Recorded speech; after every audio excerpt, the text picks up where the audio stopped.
ओम साईं राम। आज का साईं वचन बाबा कह रहे हैं, मेरे बच्चे, तुम ऐसे लोगों को देखकर तुम्हारे मन में बेचैनी उत्पन्न हो जाती है जो दूसरों की चाट उकारता उनकी संपन्नता को देखकर सदैव करते रहते हैं, चाहे उनमें लाखों पूर्ण क्यों ना हो। तो यह उनका कर्म है, करने दो मेरे बच्चे। यह दुनिया ऐसी ही है। जो लोग संपन्न होते हैं उनके पीछे सब ऐसे लगे रहते हैं जैसे गुड़ पर मक्खियां मनमनाती रहती हैं। चाहे वो सही बात कहें या गलत, उनकी हाँ में हाँ मिलाते हैं। उनकी गलत बातों को भी कभी गलत नहीं बताते। और अगर कोई इंसान भोला है, सच्चा है, जिसे सत्य का ज्ञान है, वो सत्य भी बोलता है, तो उसकी बातों में वह दखल अंदाजी अवश्य करते हैं, क्योंकि वहां वे अपने आप को योग्य मानते हैं। ये ऐसी ही दुनिया है मेरे बच्चे। ये पल पल रंग बदलती है। जब तुम्हारा भी समय परिवर्तन हो जाएगा, तुम भी सुख समृद्धि से भरपूर हो जाओगे, तो यह दुनिया वाले तुम्हारी प्रशंसा करते ना थकेंगे, तुम्हारा ही गुणगान गाएंगे। लेकिन तुम जान जाओगे कि यह तुम्हारा नहीं, यह संपन्नता का गुणगान हो रहा है। तुम तो कल भी वही थे और आज भी वही हो। आज एकादशी के पावन पर्व पर हमें लक्ष्मी नारायण भगवान का ध्यान करते हुए उनसे यही मांगना चाहिए कि हे प्रभु, हमें इतना ज्ञान देना, हमें इतनी सद्बुद्धि देना कि ये दुनिया की झूठी चमक दमक आकर्षण हमें अपने जाल में ना फंसा सके। हम अपना एक उद्देश्यपूर्ण जीवन जिएं, आपके दिखाए मार्ग पर चलें, कभी किसी का दिल ना दुखाएं, कभी किसी का आंकलन उसकी संपन्नता या समृद्धि देखकर ना करें। सच्चे भोले लोगों को हम पहचान पाएं और जो चतुर कपटी लोग हैं उनसे अपने आप को दूर रख पाएं, ताकि वह हमारे सच्चाई का, हमारे सीधेपन का फायदा न उठा सकें। हे मेरे साईनाथ, मुझे इतना ज्ञानवान बनाना कि मेरे कर्तव्यों के प्रति सदैव मैं सजग रहूं। अपने कर्म पथ पर चलते हुए मैं भक्ति को पा सकूं, इतनी मुझ पर अपनी कृपा दृष्टि बनाए रखना। हे प्रभु, जीवन में मैंने जितने भी पड़ाव देखे, वह चाहे दुख से भरे हों, संघर्ष से या कष्टों से भरे हों, वह मेरे लिए एक ज्ञानवान अनुभव की तरह ही रहे हैं। क्योंकि हर परिस्थिति से मैंने इस दुनिया के झूठे चेहरों को देखा है, ऐसे नकाबपोशों को देखा है जो चेहरे के सामने तो अच्छेपन का ढोंग करते हैं और पीठ पीछे निंदा करते हैं, ईर्ष्या रखते हैं, द्वेष भाव रखते हैं। लेकिन मेरे बाबा, आप जानते हो कि मेरे मन में क्या है।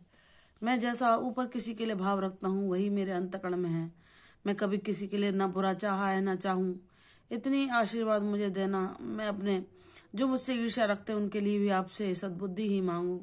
हे मेरे बाबा, हे मेरे गुरुवर, आपने जो मुझे सच्चाई का मार्ग दिखाया है, मानवता को ही सच्ची पूजा बताया है, उसको मैं अपने जीवन में अपना उद्देश्य बनाकर अपने जीवन को सार्थक बना सकूं।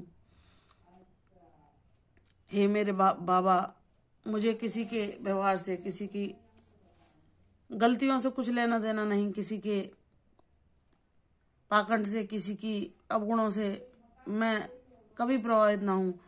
मैं अपने लक्ष्य को निर्धारित करके अपना ध्यान उसकी ओर केंद्रित करूं। कोई भी मेरे दिल को दुख ना पहुंचा सके। मैं इतना ज्ञानवान बन जाऊं ताकि मैं ऐसे लोगों से दूरी साध सकूं। अपने कर्तव्य कर्मों को निष्काम भाव से करते हुए सिर्फ आपको भजूं और आपको ही मांगूं और आपको ही चाहूं। हे प्रभु, मुझे इस काबिल बनाना कि जो भोले मासूम लोग हैं, जो ईश्वर को भजते हैं और जिनके जीवन में प्रारब्धवश वे दुख भोग रहे हैं और ईश्वर के प्रति निराशवान बनते जा रहे हैं, उनके जीवन में मैं अपने ज्ञान के द्वारा, अपने अनुभवों के द्वारा, अपनी प्रेरणा के द्वारा आस का दीपक जला सकूं। इतना मुझे आशीर्वाद देना मेरे बाबा।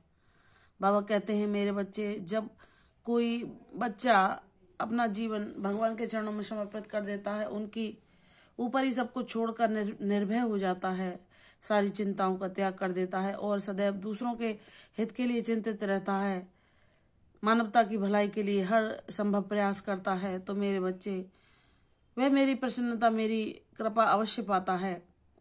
मैं उससे प्रसन्न हो जाता हूँ और अपने अनगिनत आशीर्वाद उसकी झोली में भर देता हूँ।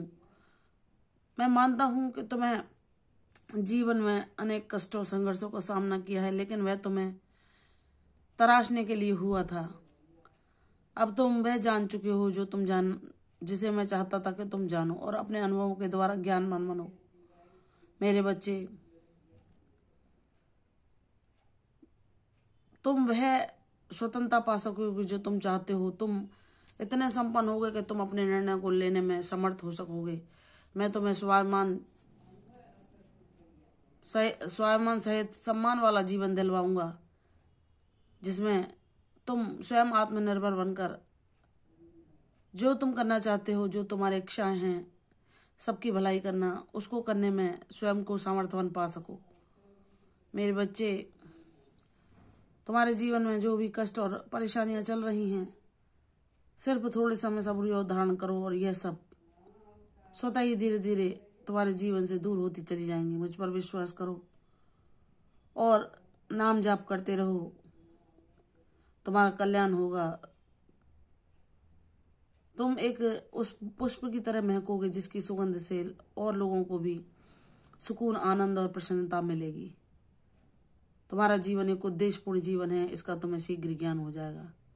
खुशियां तुम्हारे दरवाजे पर खड़ी हैं, प्रसन्न होकर उनका स्वागत करो। विश्वास करो, सब कुछ तुम्हारे हित में होगा। मैं खुशी के दिए तुम्हारे जीवन में जलाने ही वाला हूँ। प्रसन्न रहो, दीर्घायु भव, यशस्वी भव। कल फिर आऊंगी साईं वचन के साथ। तब तक के लिए ओम साईं राम।